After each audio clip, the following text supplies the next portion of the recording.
Today may have been the biggest tech news day Techlinked has ever seen. We make this show in like a day? How are we supposed to do this, tech industry? Are you trying to kill us? Nah, it's okay. We got this. Let's go. You can actually crack your knuckles. Huge story number 1. Reviews for NVIDIA's GeForce RTX 3080 are out.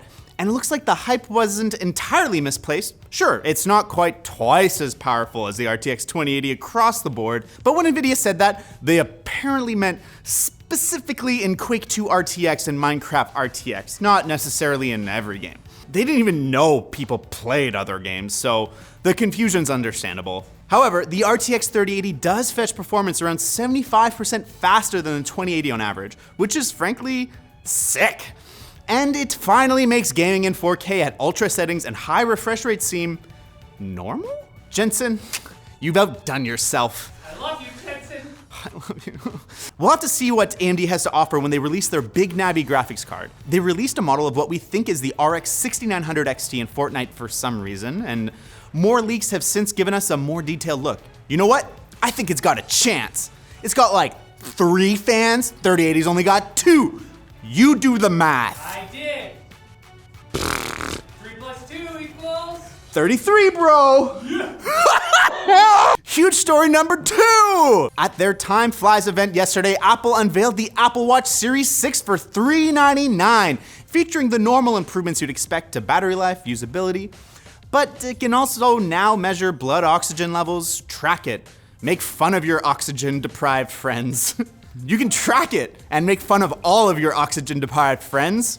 Come on, man. Also announced was the first Apple Watch SE for $279. That's a pretty good deal. Maybe I'll get one.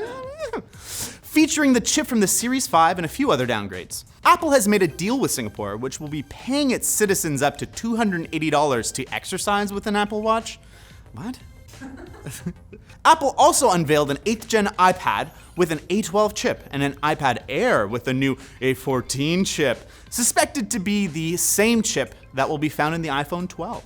The new iPad Air uses the iPad Pro's design language and will even work with the Pro's Magic Keyboard dock. So if you get an 11-inch iPad Pro at this point, I don't think we'll ever understand each other. Doesn't make any sense. No, it's silly. It's like the MacBook to the MacBook Pro. Yes. Fitness Plus is joining Apple's slate of subscription services, which will all be bundled under the mega subscription Apple One program. Except there's 3 tiers of oneness, which sounds confusing, but also sounds like the mantra Tim Apple says as he does yoga in front of his shrine to Steve Jobs. So it actually makes a lot of sense. Totally, I understand. I think they just hired the Microsoft people for naming. And huge story number 3. Facebook took this opportunity to make this episode even more packed with news by unveiling the Oculus Quest 2. The leaks were mostly true. It's lighter, powered by a heftier Snapdragon XR2 chip, and has a higher resolution per eye thanks to a single LCD panel. What we didn't know, but now we do, is that it has a 90 Hz refresh rate and will launch on October 13th. For $299 for the 64 gig model. It looks like the new Quest will sort of replace the Rift going forwards thanks to Oculus Link. Facebook said it's the best way across the VR industry to play PC VR content, which is objectively false. Ever heard of the Valve Index? I'm still on Rift 1, the dev kit model. Well, for you, it might be that. I'm ready. No. Reviews are out already, with Ars Technica saying that even if you can get over the required Facebook login, a number of changes have been made that make the headset just worse in many ways. But hey, it'll get cool games like Assassin's Creed and Splinter Cell titles. It's getting a Splinter Cell title? Yeah. Why? No! What? Sounds cool. But I want a Splinter Cell title to play everywhere! Alright, keep going. A new take on Myst? Wow, and also Beat Saber is getting multiplayer with BTS chibi characters. I'm so excited. Yes! Very confusing. Moving on. Project Aria is Facebook's prototype AR glasses, and they're also working on a tracking bracelet that could allow users to manipulate a virtual hand with 6 fingers? What? We need to move on to the quick bits. 6 fingers. Quick Bits now. The Quick Bits are brought to you by the MSI Clutch GM50 gaming mouse, which features the PMW 3330 optical sensor with up to 7200 DPI. The Clutch also has special Omron switches rated for 20 million clicks, a lightweight and ergonomic design, and support for millions of colors, thanks to built-in RGB LEDs. So you can clutch in style. Learn more about the MSI Clutch GM50 at the link below. Is the Quick Bits I hear? I hear them. They're speaking to me. My doctor told me I shouldn't listen to the voices. Sony finally unveiled the price and release of the PS5. Wow, it's a busy day. It'll cost $499, which is the same as the Xbox Series X, with the disc driveless digital edition going for $399. Both will launch on November 12th in the US, Canada, Japan, and a few other countries, with the rest of the world getting in on November 19th. Sony also announced a Harry Potter game called Hogwarts Legacy, a brand that's really testing the whole death of the author concept. But more importantly, sort of, Final Fantasy 16 looks okay. It looks kind of whack. I thought you would be so excited.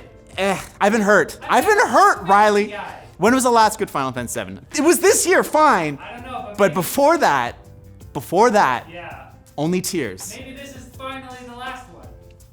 The ultimate Final Fantasy.